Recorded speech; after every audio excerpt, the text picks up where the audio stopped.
উত্তর পশ্চিম সাংগঠনিক থানার সংগ্রামী আমির জনাব আব্দুল সবুর ফরহাদ বক্তব্য রাখছেন জনাব আব্দুল সবুর ফরহাদ।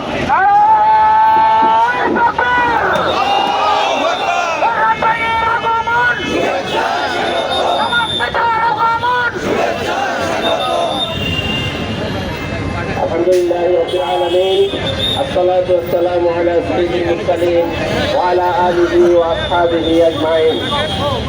আজকের এই গণমিছিল পূর্ব সমাবেশের সংগ্রামী সভাপতি, উপস্থিত নেতৃবৃন্দ এবং ঢাকা 11বাসী, আসসালামু আলাইকুম ওয়া রাহমাতুল্লাহি ওয়া বারাকাতুহু।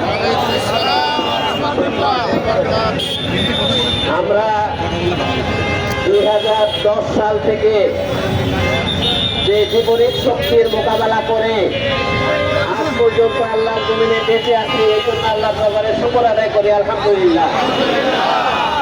এই রাজপথে আমাদের অনেক ভাই শহীদ হয়েছেন।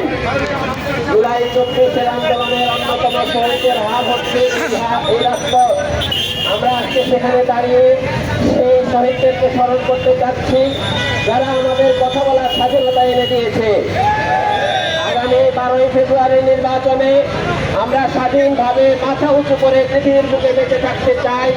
সেই শক্তির পক্ষে আমরা সবাই অবস্থান গ্রহণ করেছি এবং জাতীয় রাজনীতি বাংলাদেশের কাঠামো কিভাবে পরিচালিত হবে তার জন্য আমরা ভোটের সমর্থন কামনা করছি। আশা করছি 12ই ফেব্রুয়ারির নির্বাচনে আমাদের ঐক্যবদ্ধ দলদলীয় ঐক্যবদ্ধ প্রার্থী নাহিদ ইসলাম ভাই বিপুল ভোটে বিজয় লাভ করে জাতীয় সংসদে আসন গ্রহণ করবেন।